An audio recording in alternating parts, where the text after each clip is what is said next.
Bom, o que o Keller quer dizer a respeito de design do trabalho? Eu queria convidar você a abrir sua Bíblia. Aliás, uma indicação, uma recomendação é que se você puder sempre participar dos estudos com a Bíblia e com um caderninho ou uma folha, eu acho que vai ser bastante interessante, porque você consegue fazer anotações, dúvidas, marcações das coisas. Esse material aqui eu estou sempre disponibilizando no grupo quando a gente termina, tá? A gente vai continuar fazendo. No princípio houve um trabalho. E aí, como a gente está falando de cosmovisão, né?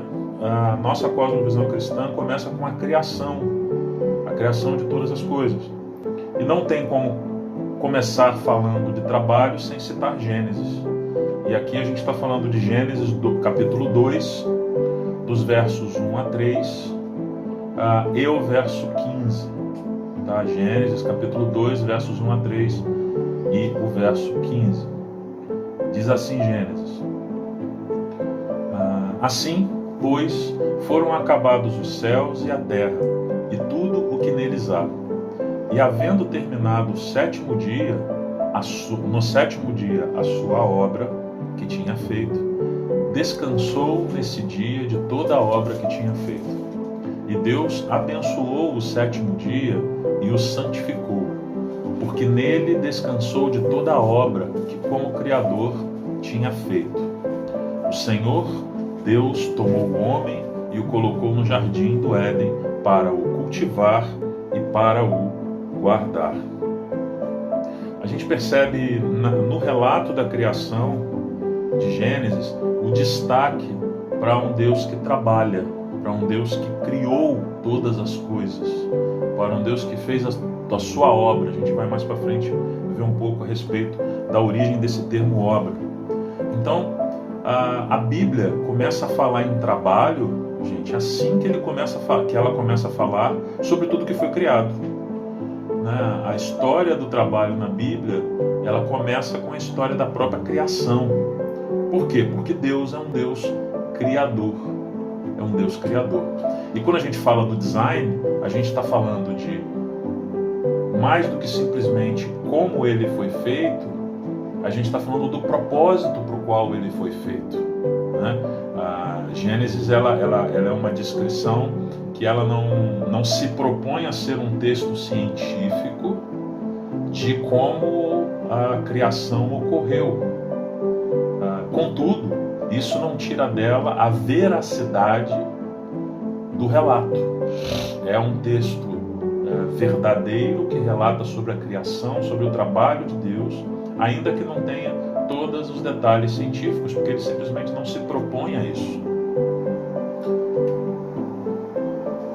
O estudioso do Antigo Testamento, Victor Hamilton,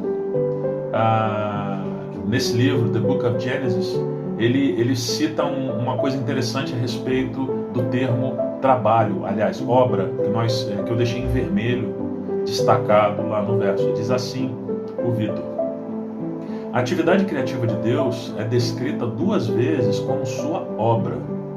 O Antigo Testamento usa 2 palavras para labor, ou seja, obra. A segunda palavra enfatiza o labor que é rústico, que é amador. A primeira, e que usamos aqui, indica labor hábil, trabalho que é realizado por um perito ou um artífice. Tal é o alcance do refinamento e das habilidades da obra de Deus. Não fica para a gente difícil de concordar com o Victor, olhando, por exemplo, na própria criação. Né? Toda a experiência da realidade que a gente pode ter habitando nesse mundo nos dá todos os dias a beleza da criação, a perfeição da criação, do macro até o micro.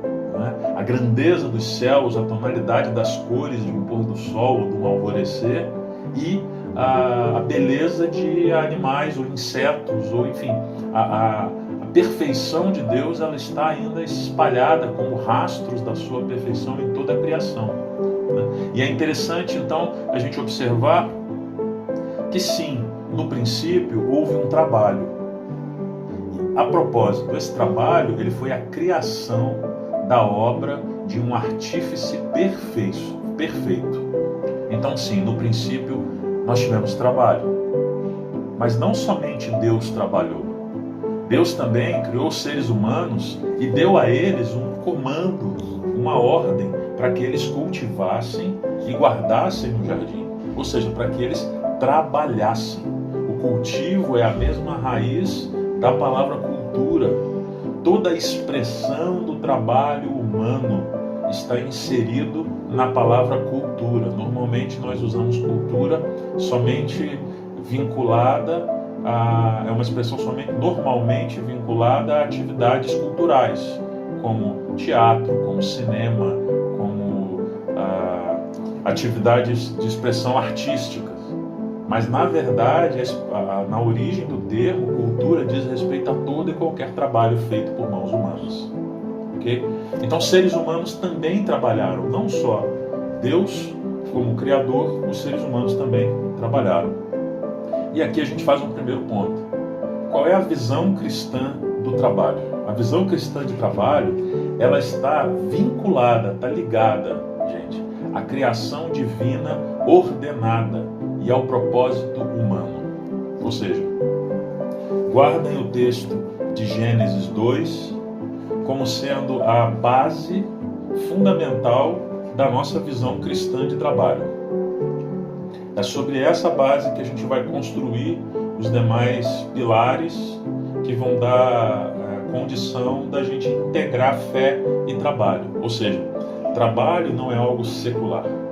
Trabalho não é algo que está desassociado de Deus.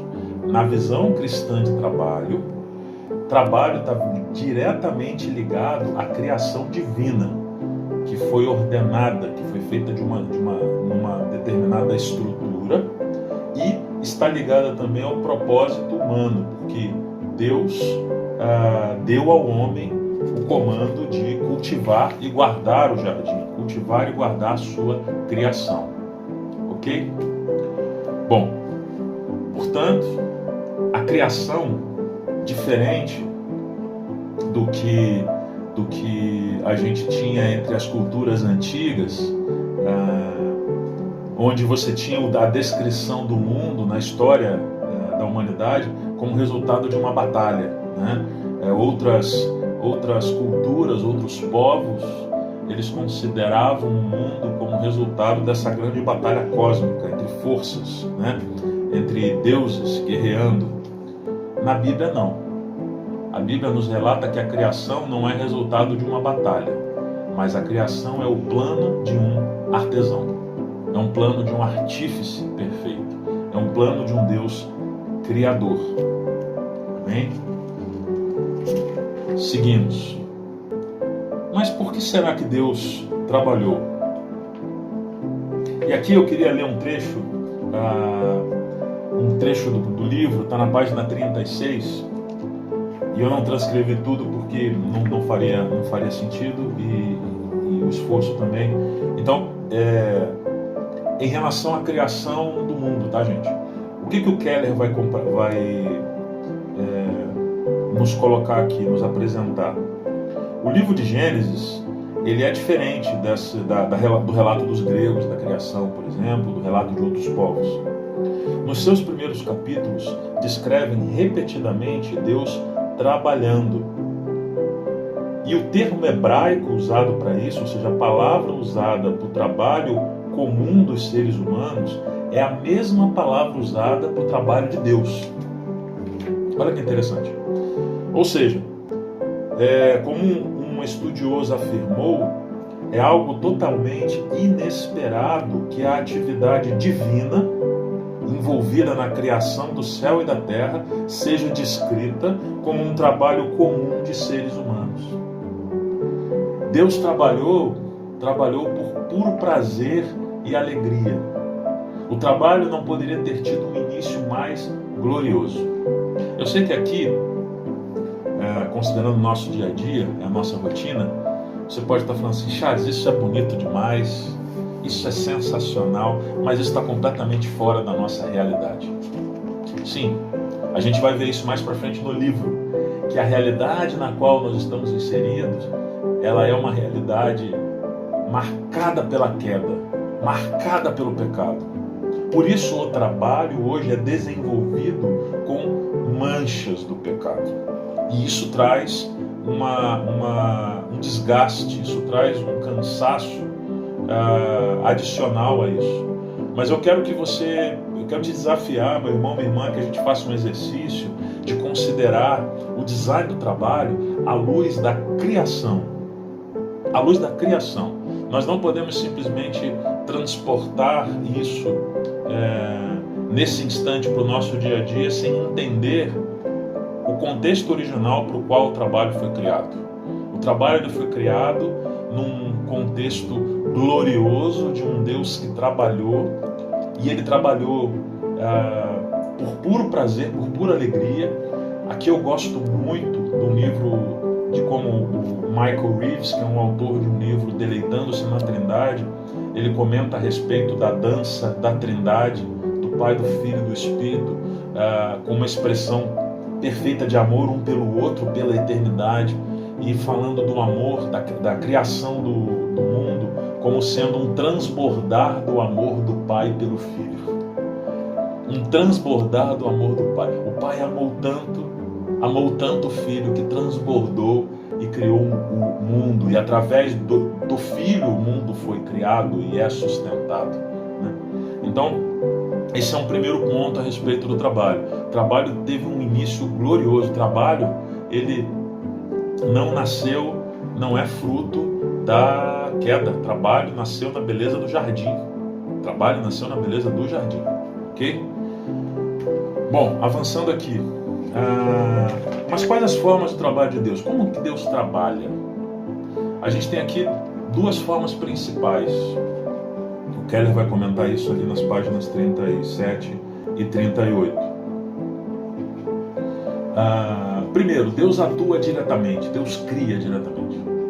E não só cria, também, como Deus, ele é o provedor da criação. Ou seja, Deus é tanto criador quanto provedor. Isso manifesta e produz a criação e a providência divina.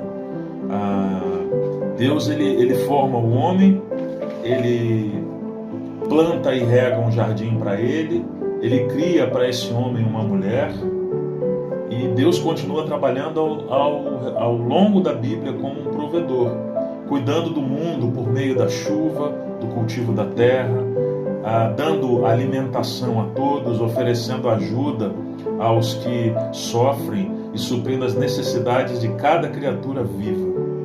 Percebe? O mundo, Deus não é como aquela antiga heresia dizia, que Deus era como um relojoeiro que simplesmente criou o mundo, e como um relógio saiu do mundo e agora o relógio ele fica funcionando por si próprio.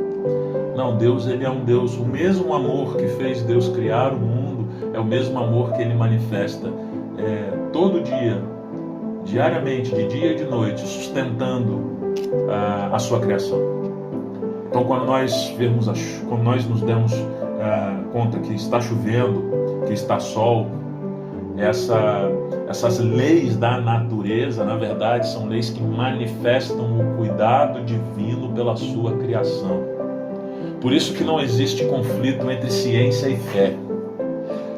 A ciência é um caminho do coração de Deus, do coração do homem, através da revelação de quem Deus é. E as leis da ciência evidenciam a grandeza e o amor de Deus manifesto pela criação. Deus atua diretamente, primeiro ponto. Segundo ponto, Deus também atua por intermédio dos homens como trabalhadores. Dos homens como trabalhadores. Percebe? Deus, ele segue apenas não trabalhando nesse relato de Gênesis, mas também ele chama os trabalhadores para continuar a sua obra. E aí eu quero ler mais um trecho aqui do livro, da página 37.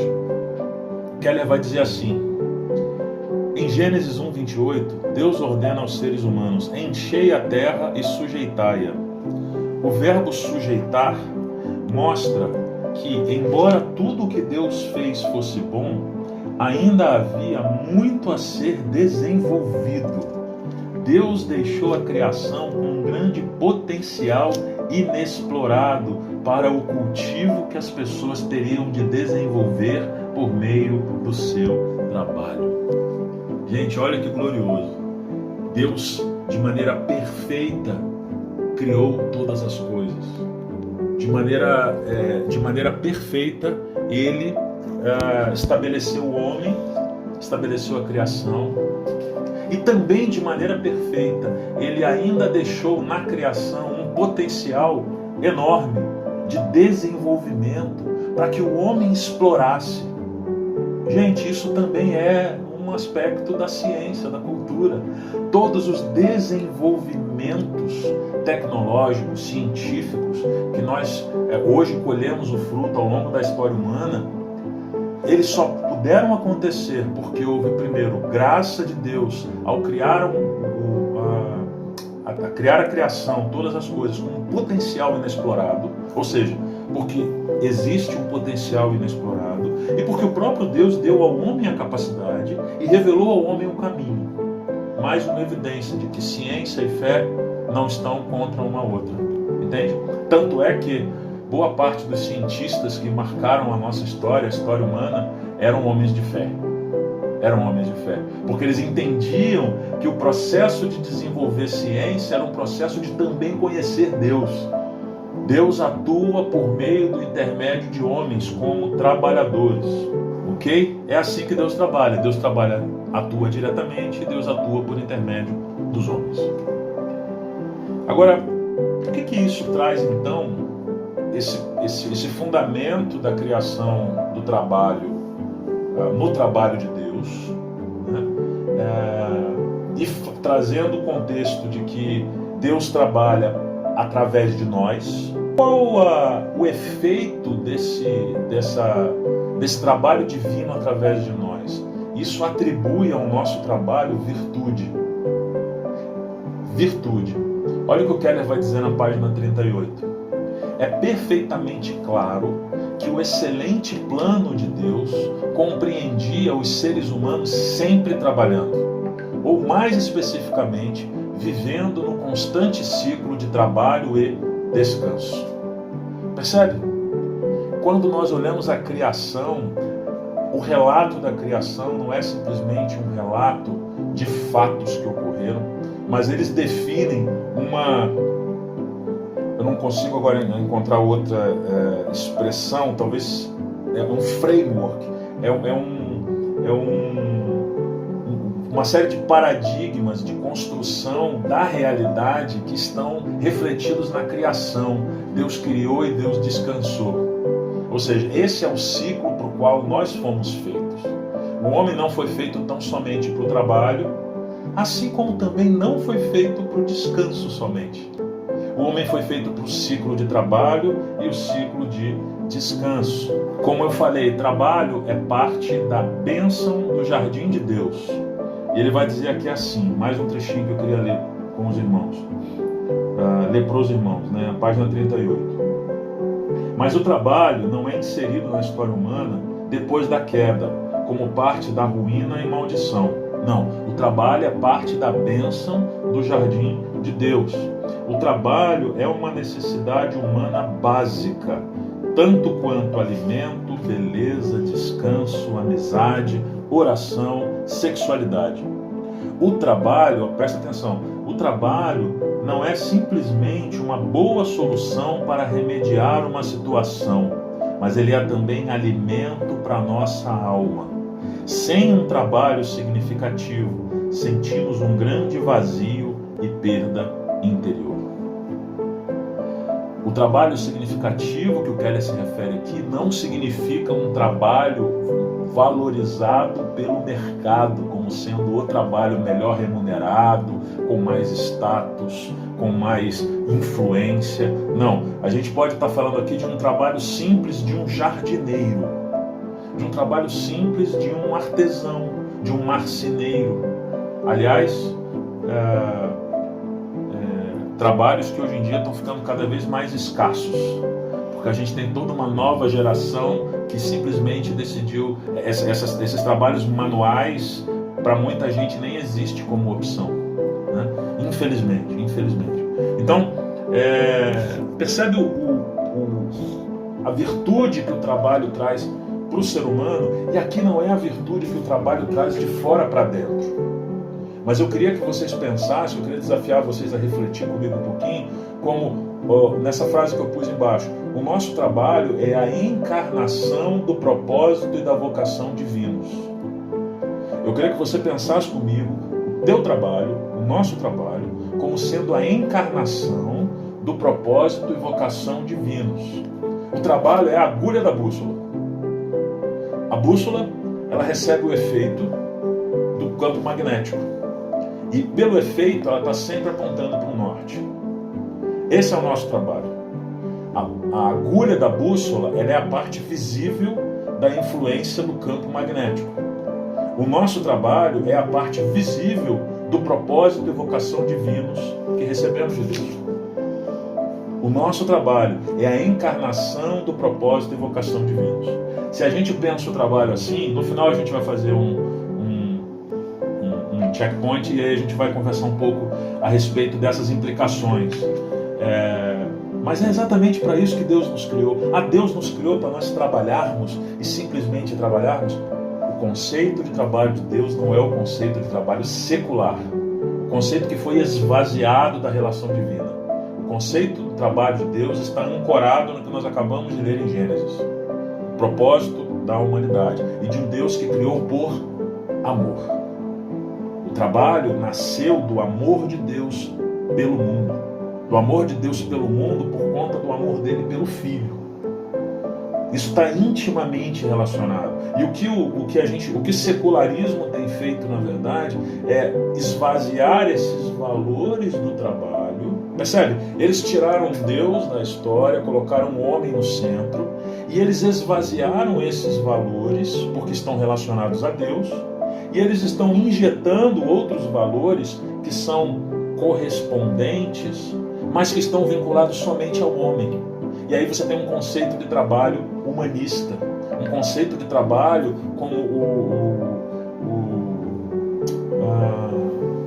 um filósofo alemão, na verdade ele é coreano, naturalizado alemão, Chao Bung-han, na Sociedade do Cansaço, ele vai comentar a respeito de homens e mulheres que se auto-escravizam como sendo o seu trabalho, entendendo que isso faz parte do propósito deles do trabalho. Não, isso não é o conceito bíblico de trabalho.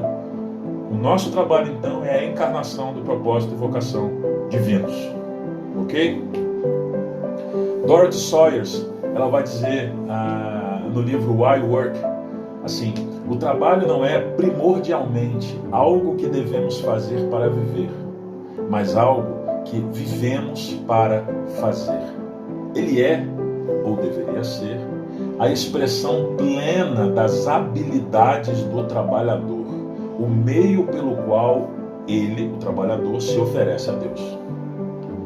Percebe que isso faz todo o sentido quando entendemos que trabalho nasceu de uma origem de um Deus Criador que fez por amor. Nós vivemos para fazer o trabalho porque nós recebemos dele habilidades, a nossa vocação, os nossos talentos. E quando nós colocamos a nossa vocação, nossas habilidades, nossos talentos em ação, nós glorificamos a Ele. Nós criamos um meio de glorificar isso, nos oferecer a Ele como sacrifícios vivos. Amém?